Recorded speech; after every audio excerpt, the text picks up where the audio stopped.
Originally, I was in agreement with most of the One Piece community in the fact that Zoro was 100% going to fight King.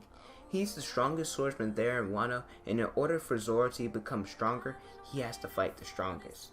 But, according to chapter 981, Marco has recently joined the fight in Wano, and honestly, he might be the new opponent for King.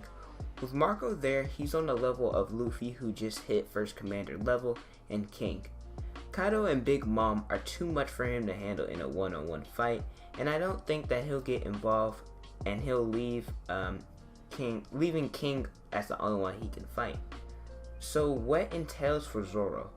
Well, we know that in this arc he has to fight someone strong, because for sure the Straw Hat bounties are going to increase a substantial amount after fighting with 2 Yonko. I have a few possibilities for Zoro's role in Wano. So first, we can say Zoro will just fight another swordsman. Wano is crawling with a ton of powerful swordsmen. Katakuri isn't on board a Big Mom ship, likely because he's either still recovering from his fight with Luffy, or because he wants to be in an alliance and couldn't face Luffy. Either way, besides Big Mom, Smoothie is the strongest pirate that they have on the crew in Wano. Now, she's probably the second strongest swordsman behind King, and I think it is more realistic that she were to fight Zoro.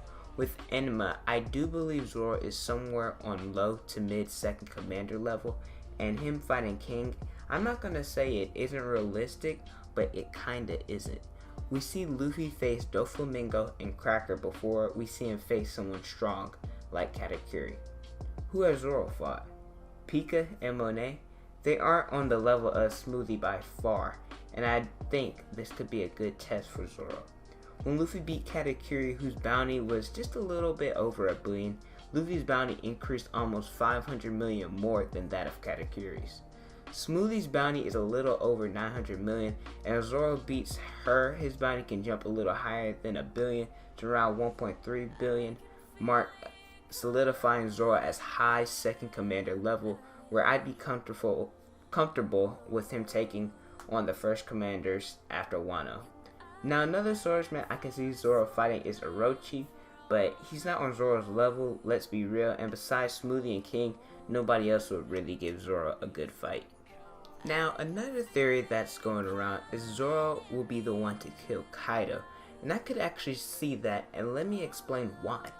In order to make sense, I'm going to use Ryuma a little bit to give you guys a little background on my Zoro killing Kaido theory. So, Ryuma was once the world's greatest swordsman, right? And ever since Thriller Bark, Zoro has kind of been linked to Ryuma in some way, whereas having past feats and people talking about him is always when Zoro's around. Who knows? Zoro may be his ancestor, Ryuma may be his ancestor, we don't know. But Ryuma was the first one to behead a dragon, and that's what he's known for. Obviously Zoro did it too, but he has to do something that's even greater than that if he wants his name to reach the heavens like he claims. Kaido is going to die because it was foreshadowed that he had been unable to be killed, and even when he tried to kill himself. Now, before even joining Luffy, Zoro has always been willing to kill his opponent, something that Luffy isn't willing to do. And with Kaido, he has to be killed in order to win. Zoro has been given Enma, the only sword to have ever wounded Kaido, and Oden is considered one of the greatest swordsmen of all time. So Zoro had to go beyond in just wounding Kaido. Where I can't say Kaido, what the heck? He has to go above and beyond than just wounding Kaido. He has to kill him. Having a feat like killing the strongest creature will allow Zoro's name to reach the heavens, and he will have him have a far better feat than just slaying a dragon or wounding the strongest creature.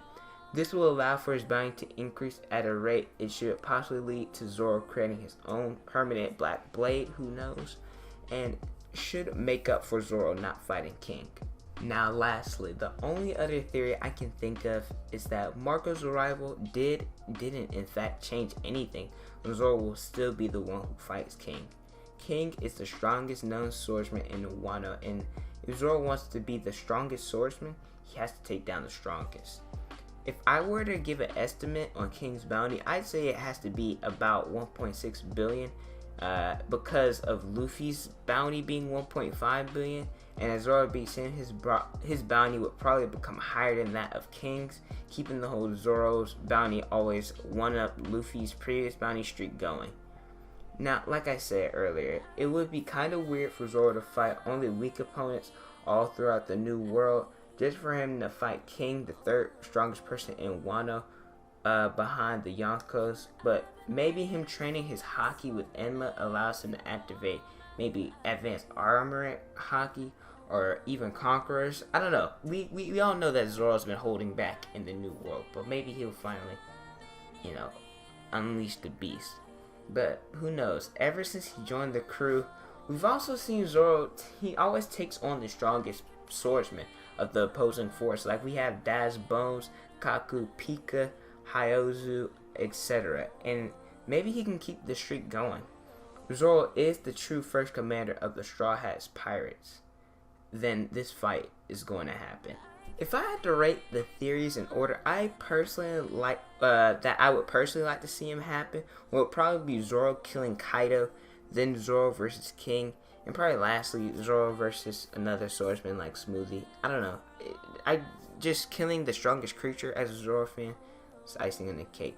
But let me know what you guys think about my 3 theories in the comment section below. Let me know which one you guys like the most, or if you guys have any other theories, I'm all ears. I'd love to know. Thank you guys so much for watching. Don't forget to like, comment, and subscribe. Hit that notification bell so you guys never miss out on the video. I picked up a couple extra shifts at work this week and last week, so that's why videos have kind of been a little slow. But we're back. I'm back to my regular schedule, so probably gonna try to get 2-3 a week, like I said I would. I had been doing a good job until then. But yeah, follow me on Instagram, Twitter, and Snapchat so you guys can talk to me outside of YouTube. Stay updated with my life. If you guys want to talk to me personally, you guys can do that. Thank you guys so much for watching, like I said, and don't forget to unleash your potential.